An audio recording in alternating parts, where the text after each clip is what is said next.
El garaje olía a aceite de motor y a tiempo detenido. Era ese olor específico que tienen los espacios que nadie ventila en años, mezcla de grasa vieja y cartón húmedo.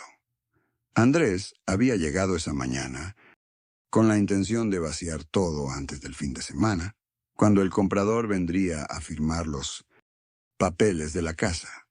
Movió cajas sin abrir, bolsas de plástico, con herramientas oxidadas, un bidón de gasolina, que ya no tenía nada adentro. La única luz era una bombilla colgante que oscilaba levemente cada vez que él pasaba cerca. Fue al fondo, detrás del banco de trabajo, donde encontró la caja metálica de herramientas que había sido de Rodrigo.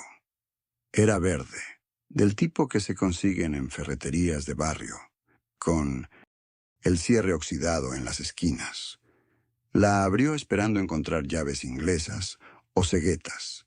En cambio, debajo de un trapo doblado, había una carpeta de cartón café, gruesa, con el nombre de su madre escrito a mano con marcador negro. La letra era de Rodrigo, inconfundible, esa letra grande y sin curvas que él siempre tuvo. Andrés la sacó despacio, como si el peso pudiera cambiar lo que fuera a encontrar adentro. La carpeta estaba atada con una liga roja que ya estaba reseca, cuarteada por los años. La sostuvo en las manos sin abrirla todavía, solo mirando el nombre. Mamá. Entonces vio, asomando por el borde superior, una esquina de papel con membrete notarial, y debajo, otra hoja con una cuadrícula que reconoció de inmediato como un formato bancario. Separó apenas los primeros centímetros de la carpeta y alcanzó a ver una fecha estampada en tinta azul sobre el sello notarial.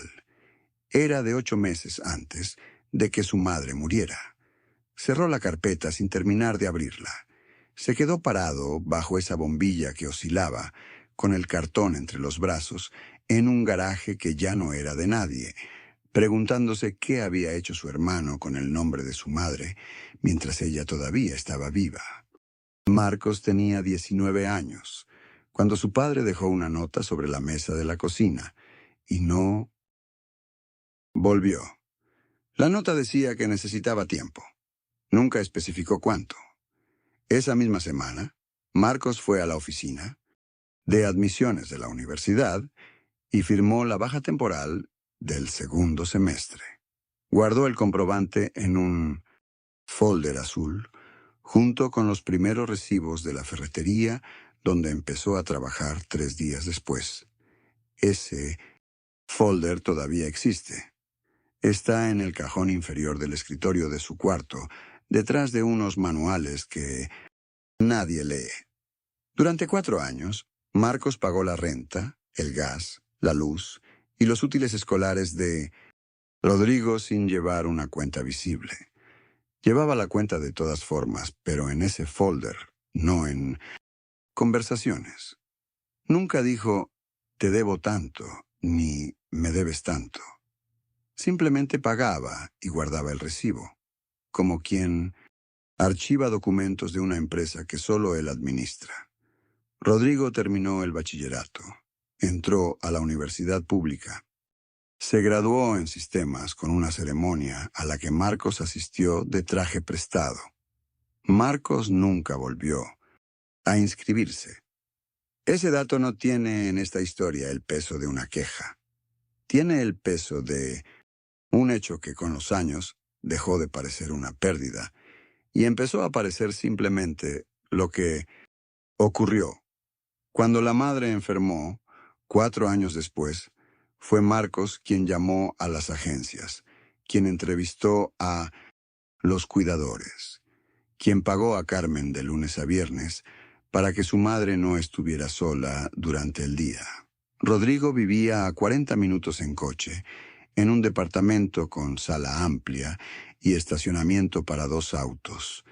Aparecía los domingos, casi siempre, con una bolsa de pan dulce de la panadería que quedaba cerca de su edificio. Dejaba el pan sobre la mesa, besaba a su madre en la frente y se quedaba 2 horas viendo televisión antes de irse.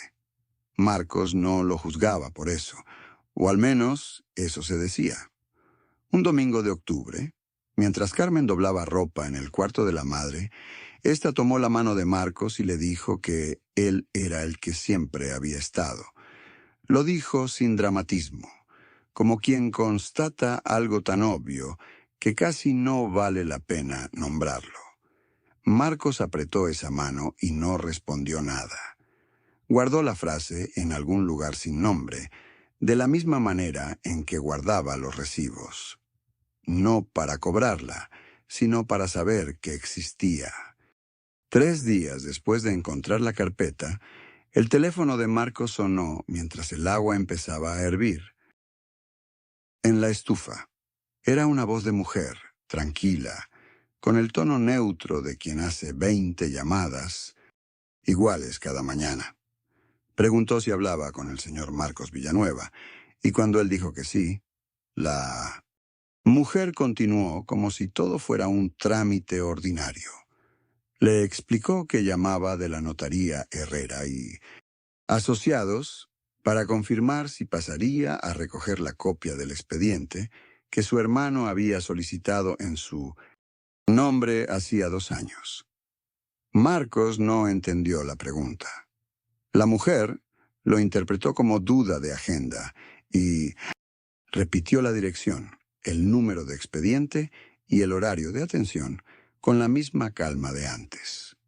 Él alcanzó la servilleta de papel que estaba doblada junto a la azucarera y anotó todo con la pluma que siempre dejaba sobre el mantel.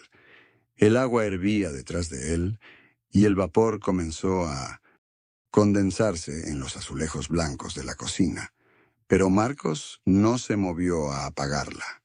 Cuando colgó, la olla seguía silbando y el café nunca se hizo. Se quedó parado frente a la estufa con la servilleta en la mano, leyendo los números que acababa de escribir como si fueran de otro idioma. Su nombre usado en una notaría, en un expediente, en un trámite que él nunca había pedido. No llamó a Rodrigo. Dobló la servilleta con cuidado, como si fuera algo frágil, y la metió en el bolsillo de la camisa antes de volver al garaje a seguir vaciando cajas en silencio. Sus manos acomodaban cosas, pero su cabeza ya estaba en otro lugar. Esa noche, Marcos extendió los documentos sobre la mesa del comedor bajo la única luz que funcionaba bien. En ese departamento, los ordenó por fecha, más antiguo a la izquierda, más reciente a la derecha, como había aprendido a ordenar facturas cuando llevaba las cuentas del taller. Había 7 hojas en total, y las fue colocando despacio, sin apresurar el proceso, porque apurar ese momento habría sido un error. Cuando terminó de organizarlas, tomó una libreta cuadriculada que guardaba en el cajón de la cocina y empezó a escribir. Número, de folio, fecha, tipo de documento, firmante. 4 columnas. La pluma hacía un sonido seco sobre el papel, y ese sonido lo mantuvo enfocado durante casi 1 hora. No estaba furioso, o sí lo estaba, pero la furia la había doblegado hacia algo más útil. Estaba construyendo un mapa de lo que había pasado con la casa de su madre. Cuando terminó la lista, escribió debajo, en mayúsculas y sin adornos, 3 pasos numerados. El primero era ir a la notaría del Distrito Norte y pedir el expediente completo de la escritura. El segundo era presentarse en el banco donde su madre guardaba sus ahorros, el mismo donde Marco la había acompañado durante años a cobrar su pensión, y pedir el historial de movimientos de los últimos 2 años. El tercero era localizar a la trabajadora social que había visitado a su madre en los últimos meses de vida, la mujer de cabello corto y voz pausada, cuyo nombre Marcos recordaba porque su madre lo mencionaba con afecto. 3 fuentes independientes, 3 puntos que tenían que coincidir o contradecirse. Eso era lo que necesitaba antes de abrir la boca. Pensó en llamar a Rodrigo esa misma noche y descartó la idea con la misma rapidez con que se le había ocurrido. Si llamaba ahora, Rodrigo hablaría primero. Construiría una versión antes de que Marcos tuviera una sola pregunta concreta, y él quedaría reaccionando a palabras que su hermano había preparado con cuidado. Marcos conocía a Rodrigo desde que tenían memoria y sabía que era rápido con las explicaciones. Siempre lo había sido. Quería entender lo que había pasado antes de escuchar lo que Rodrigo quisiera que entendiera. Dobló la lista por la mitad, la deslizó dentro de la carpeta café y llevó la carpeta hasta su cuarto. La puso en el cajón de la mesa de noche, el mismo donde guardaba el pasaporte, el contrato del departamento, las cosas que no podía permitirse extraviar. Esa noche durmió, y lo recordaría después como algo extraño. No durmió porque estuviera tranquilo. Durmió porque ya tenía algo concreto que hacer al día siguiente. La notaría quedaba a 12 minutos de la casa de su madre, en un edificio de fachada beige, con un letrero pequeño que nadie notaría si no lo buscaba. Marcos entró con su identificación en la mano y pidió el expediente con el nombre completo de ella, sin explicar nada más. El empleado tardó un momento, revisó el sistema y regresó con una carpeta delgada de color manila, que contenía 12 hojas, ordenadas con clip metálico. Marcos las contó antes de sentarse. 12 hojas, como le habían dicho. Las fue leyendo de atrás hacia adelante, despacio, como si estuviera revisando un manual técnico y no la historia final de su madre. Cuando llegó al poder notarial, se detuvo. La firma estaba en la línea inferior de la página 9, y el trazo era distinto a todas las firmas que Marcos había visto de ella. En su vida, su madre había firmado cheques, cartas, tarjetas de cumpleaños durante décadas con una caligrafía que inclinaba las letras hacia la derecha con decisión. Este trazo era rígido, interrumpido, como si la mano hubiera necesitado descansar a la mitad de cada letra. El documento estaba fechado en el 10º mes antes de su muerte, cuando el Parkinson ya le había quitado la estabilidad a sus dedos y las mañanas eran más largas que las noches. Marcos fotografió la página con su teléfono, guardó el expediente en su mochila y agradeció al empleado con una inclinación breve de cabeza. El banco estaba a 3 calles. Entró, tomó número y esperó sentado frente a una pecera empotrada en la pared, con 4 peces naranjas que giraban sin propósito dentro del agua turbia. El empleado de ventanilla tardó 20 minutos en imprimir el estado de cuenta de los últimos 2 años, y durante esos 20 minutos Marcos no revisó el teléfono, ni tamborileó los dedos sobre el mostrador. Simplemente esperó. Cuando llegaron los papeles, los extendió sobre el mostrador angosto y los recorrió columna por columna con el dedo índice, como si sumara cifras para un presupuesto. Entre el 8º y el 12º mes anteriores a la muerte de su madre, aparecían 6 transferencias idénticas, 30,000 pesos cada una, espaciadas de forma regular, siempre el mismo día de la semana. 180,000 pesos en total, saliendo hacia una cuenta cuyo número terminaba en 4 dígitos que Marcos fotografió con el mismo gesto tranquilo con que había fotografiado la firma. No hizo preguntas, no cambió la expresión. Dobló los papeles, los metió en la mochila junto con el expediente y agradeció de nuevo con la misma inclinación breve. Afuera, En la esquina del banco había un puesto de tacos de canasta cubierto con un mantel de plástico azul. Marcos compró uno de frijol, lo recibió envuelto en papel de estraza y lo comió parado junto a la banqueta, mirando el tráfico pasar. Masticó despacio. El taco no supo a nada concreto, ni a frijol, ni a sal, ni a nada que pudiera nombrar después. Caminó de regreso al metro con la mochila colgada al hombro, sintiendo el peso exacto de los papeles adentro.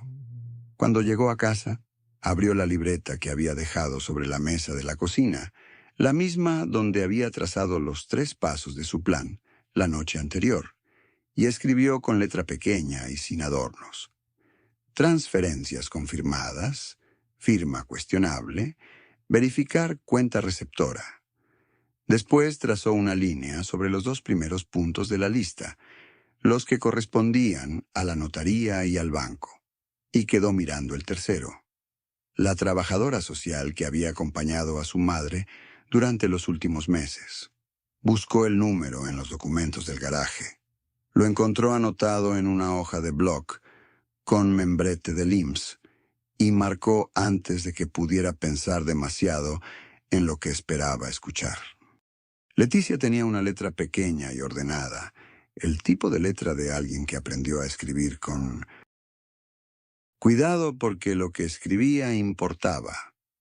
Marcos la encontró en la misma clínica donde su madre había pasado las últimas semanas, sentada frente a un escritorio con una planta de plástico y una taza de té, frío que no había tocado.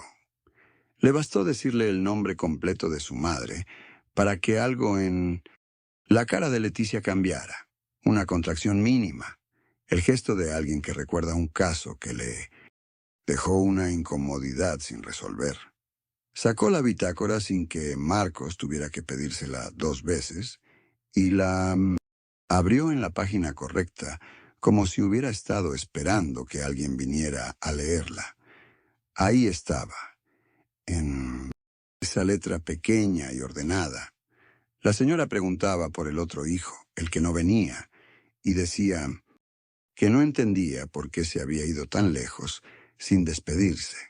Leticia había anotado que asumía desorientación, síntoma esperable en ese estado, y que el familiar presente había explicado que el hijo mayor estaba fuera del país por trabajo y no podía visitar. Familiar presente era Rodrigo. Marcos leyó esa línea 3 veces, sin mover la mandíbula, con la misma concentración con que había revisado los estados de cuenta la noche anterior, registrando cada detalle, como quien toma nota de algo que necesitará recordar con exactitud.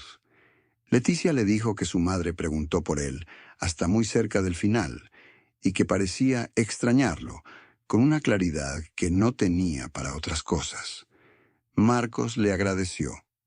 Guardó la foto del folio que le permitieron tomar y salió a la calle antes de que el aire del consultorio se volviera irrespirable. Esa tarde, un conocido que trabajaba en servicios financieros le confirmó lo que ya sospechaba desde que vio el número de cuenta en los papeles del garaje. La cuenta receptora de las transferencias pertenecía a una empresa unipersonal registrada a nombre de Rodrigo Villanueva, constituida 4 meses antes de la muerte de su madre, como si alguien hubiera necesitado preparar el recipiente antes de que hubiera algo que depositar. Marcos anotó el número de registro de la empresa en el mismo cuaderno donde llevaba el resto, con la misma letra firme con que había anotado todo lo demás, sin subrayar ni rodear el dato con un círculo, porque no necesitaba marcarlo para saber que era el centro de todo. Cuando llegó a casa, fue directo al sillón de la esquina, el que tenía el apoyabrazos desgastado, del lado derecho porque su madre apoyaba siempre el mismo codo cuando veía televisión. Se sentó ahí sin encender nada, con el cuaderno cerrado sobre las piernas, en el silencio específico de una casa donde ya no vive nadie que la llene. No fue tristeza lo que sintió primero, o al menos no la reconoció como tristeza. Fue peso, la sensación física de que algo que había estado sosteniendo en el aire durante días acababa de tocar el suelo, y resultó ser mucho más pesado de lo que imaginaba. Esa mañana Marcos salió temprano y compró una carpeta blanca en la papelería de la esquina, de las que usan las oficinas para archivar contratos. No eligió ningún color. El blanco le pareció más honesto. Demie, regreso en su departamento, extendió todos los documentos sobre la mesa del comedor y los acomodó en orden.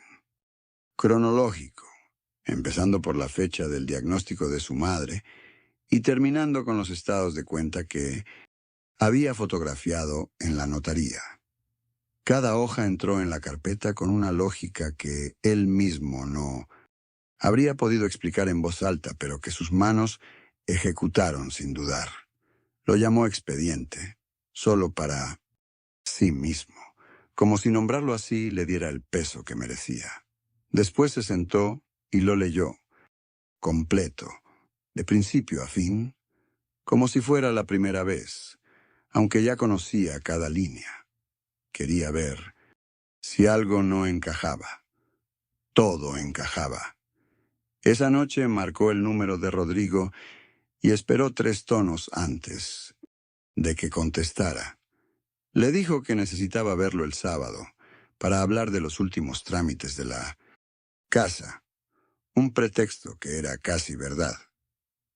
Rodrigo dijo que sí, sin hacerle ninguna pregunta. Y su voz sonó exactamente igual que siempre, tranquila, sin tensión, con ese tono de quien no carga nada. Marcos colgó y se quedó parado junto a la ventana de la cocina con el teléfono todavía en la mano.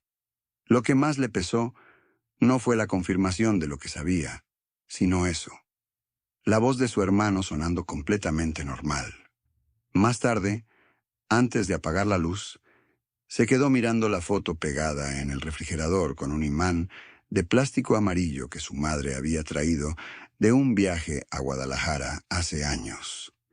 En la foto, Rodrigo tenía 7 años y llevaba puesta una camisa de cuadros azules que había sido de Marcos. La recordaba bien porque Rodrigo se la había pedido prestada para la foto del colegio, argumentando que la suya estaba arrugada. Nunca se la devolvió y Marcos nunca se lo reclamó porque en ese entonces le pareció un gesto pequeño, casi tierno. Ahora miraba esa camisa y pensaba en cuánto tiempo llevaba a su hermano usando lo que no era suyo sin que nadie se lo reclamara. Apagó la luz y dejó la carpeta blanca sobre la mesa, cerrada, lista. El sábado no iba a llegar con preguntas. Iba a llegar con todo sobre la mesa y dejaría que Rodrigo mirara los documentos antes de abrir la boca. Esos días de espera fueron los más solos de todo el proceso. Saber todo y no poder hacer nada más que esperar. Rodrigo llegó a las 10 de la mañana con 2 cafés de cartón, el tipo que venden en cadenas con logo verde en la tapa. Marcos ya estaba sentado cuando escuchó la llave en la cerradura. El mismo sonido de siempre, el mismo giro familiar que ahora le resultaba extraño. La carpeta blanca estaba sobre la mesa del comedor, cerrada, sin nada encima. Rodrigo dejó los cafés junto a ella sin mirarla, como si no la hubiera visto, como si una carpeta blanca en esa mesa fuera algo normal. Se quitó el saco, lo colgó en la silla de siempre, la del lado derecho, y se sentó. Marcos esperó. No habló. No empujó la carpeta hacia él. No hizo ningún gesto que pudiera leerse como urgencia o como miedo. Cuando Rodrigo levantó la vista, Marcos abrió la carpeta con las 2 manos y sacó el primer documento, el poder notarial. Lo colocó frente a él con cuidado, alineado al borde de la mesa, como si importara que quedara derecho. Rodrigo lo miró, Sus ojos recorrieron la hoja de arriba a abajo, y Marcos vio el momento exacto en que llegó a la firma de su madre. Después vino el segundo documento. Los estados de cuenta con las transferencias marcadas en azul, los montos, las fechas, la secuencia que no dejaba espacio para otra lectura. Rodrigo no dijo nada. Marcos puso el tercero, el registro de la empresa, el nombre de Rodrigo como socio único, constituida 6 semanas antes del último movimiento grande. Luego, al final, como si fuera lo menos urgente y fuera en realidad lo más grave, colocó la hoja manuscrita de Leticia, la que hablaba del hijo mayor fuera del país, con una letra pequeña y sin adornos que no admitía interpretación. Las 4 hojas quedaron sobre la mesa en fila, en el orden en que todo había ocurrido, y Marcos cruzó las manos frente a él y esperó. Las manos de Rodrigo habían estado sobre la mesa cuando llegó, pero en algún momento, sin que Marcos pudiera señalar el instante preciso, desaparecieron debajo de ella. Marcos lo notó y no dijo nada. El café de cartón estaba intacto, la tapa verde sin abrir, el vapor ya casi invisible. Entonces Marcos hizo la única pregunta que había decidido hacer desde la noche anterior, la única que importaba. Le preguntó si su madre sabía lo que estaba firmando cuando puso su nombre en ese papel. Rodrigo miró la hoja del poder notarial. No miró a Marcos. No abrió la boca.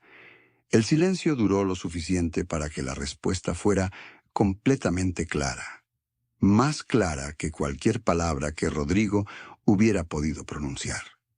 Marcos salió de la notaría sin mirar atrás, con los papeles doblados bajo el brazo y los hombros hundidos, como alguien que acaba de perder algo que no puede nombrarse. Elena se quedó parada en la acera, frente al edificio de fachada beige, escuchando cómo los pasos de su hermano se alejaban hasta desaparecer. En el ruido de la calle, el sol de media tarde caía directo sobre el concreto y ella sintió el calor en la nuca, pero no se movió. Adentro, el notario apagó una lámpara de escritorio y el clic llegó hasta la puerta entreabierta como si fuera la última palabra del trámite. Elena miró sus manos. Tenía una marca rojiza en el índice, donde había apretado el bolígrafo demasiado fuerte al firmar. Caminó hasta su carro, abrió la puerta, se sentó y no encendió el motor. El volante estaba tibio por el sol y ella apoyó las palmas sobre él como si necesitara sentir algo que no se moviera. Pensó en su madre, en el olor a café quemado que siempre había en la cocina de esa casa que ya no era de nadie de la misma manera. Pensó en los años que Leticia había pasado firmando cosas en silencio, construyendo un secreto con letra pequeña y ordenada, sin que nadie lo viera. No había alivio. Había, en cambio, una especie de peso nuevo, distinto al de la espera, más quieto y más hondo. Encendió el motor cuando el sol ya empezaba a bajar y manejó hacia la casa de su madre sin saber todavía qué le iba a decir cuando abriera la puerta. Esa tarde, después de que Rodrigo se fue, Marcos cerró la puerta con llave y se quedó parado frente a la mesa. Los papeles de la carpeta blanca seguían ahí, ordenados como los había dejado por la mañana. Tomó una hoja en blanco y escribió 3 columnas. Lo que sabía, lo que podía probar, lo que faltaba. No era un desahogo, era un inventario. Después guardó la carpeta en el cajón del closet, debajo de ropa que ya no usaba, lejos de la vista pero no olvidada. Llamó al banco y pidió un estado de cuenta detallado de los últimos 5 años. Lo solicitó por correo certificado, no por la app para que quedara registro físico. Luego buscó en su teléfono el número de una abogada que había conocido 2 años atrás en un asunto de trabajo, alguien que no conocía a su familia. Le envió un mensaje corto pidiendo una cita para la semana siguiente, sin explicar el motivo todavía. Después, abrió el refrigerador, sacó lo que había y cocinó arroz con lo que tenía, sin apuro, prestando atención al sonido del agua hirviendo. Comió solo en la mesa, sin televisión, con la ventana entreabierta y el ruido de la calle entrando despacio. Lavó el plato, lo secó y lo acomodó en su lugar. Esos gestos pequeños, los de siempre, eran lo único que sentía completamente suyo esa noche. 3 semanas después de la reunión con Rodrigo, Marcos recibió un sobre delgado por correo ordinario, sin remitente, en el reverso. Lo abrió en la cocina, con el café todavía humeando sobre la mesa y la luz de la mañana entrando de lado por la ventana. Adentro había una hoja con membrete del juzgado. La herencia de su madre había sido reabierta formalmente para revisión de irregularidades. No era una victoria ruidosa. No había fanfarria ni celebración. Era una línea de texto en papel oficial que decía que alguien más también había visto lo que él vio. Marcos dobló la hoja con cuidado, la misma precisión con que había doblado cada documento de la carpeta blanca semanas atrás, y la guardó en el cajón del centro. Esa tarde, llamó a su prima Elena, que vivía a 2 horas en colectivo y que había firmado como testigo en el testamento original sin entender bien lo que firmaba. Elena no dijo nada durante varios segundos, y ese silencio valió más que cualquier respuesta. Era el silencio de alguien que también había cargado algo sin nombre. Marcos notó que su respiración era distinta al colgar, más pareja, como si un peso que había confundido con su propio cuerpo acabara de separarse de él. Esa noche cocinó arroz con pollo, el mismo que hacía su madre los domingos, con ajo dorado y laurel, y comió solo, pero sin la angustia habitual de las semanas anteriores. Lavó los platos escuchando la radio, algo que no hacía desde antes de encontrar la libreta azul, desde antes de que todo esto comenzara. El departamento no había cambiado.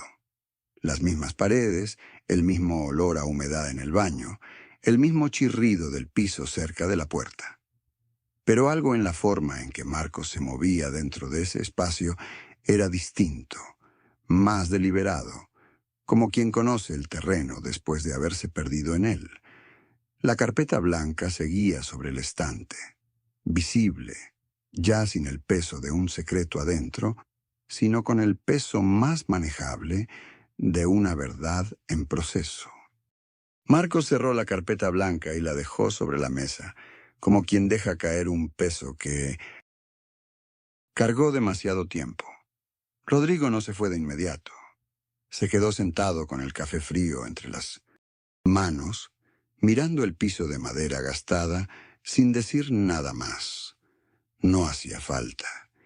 El silencio entre ellos no era el mismo de antes. El que pesaba como losa era otro, más poroso, con aire adentro.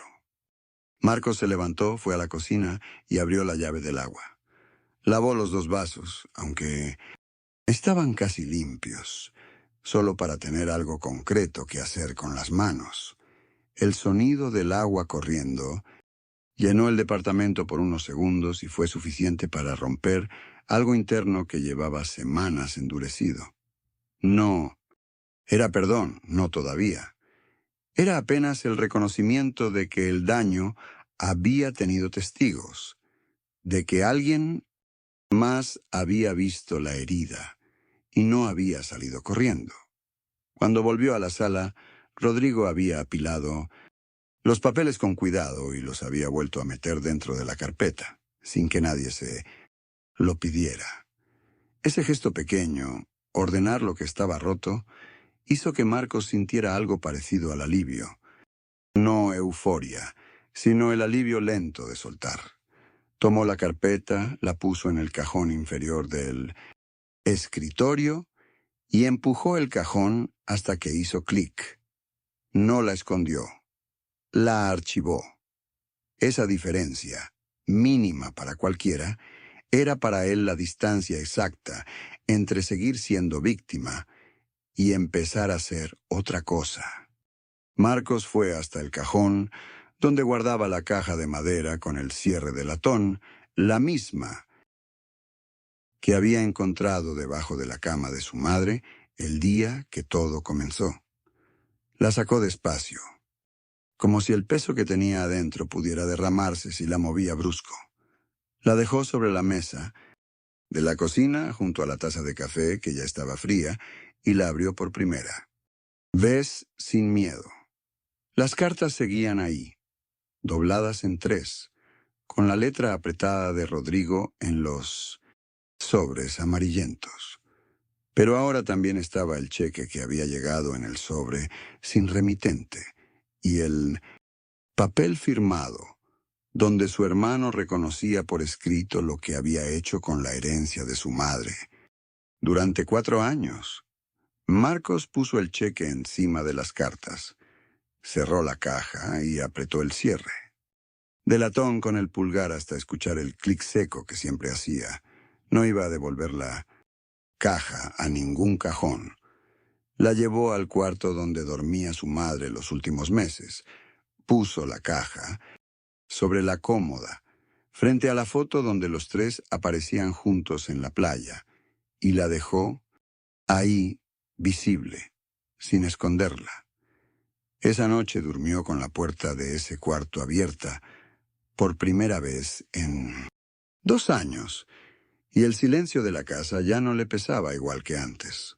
Lo que Rodrigo había roto no podía volver a ser lo que fue, pero Marcos ya sabía exactamente qué había pasado. Y eso por sí solo era suficiente para seguir. Si te gustaron estas historias, suscríbete al canal y activa las notificaciones para no perderte las próximas. Gracias por acompañarnos.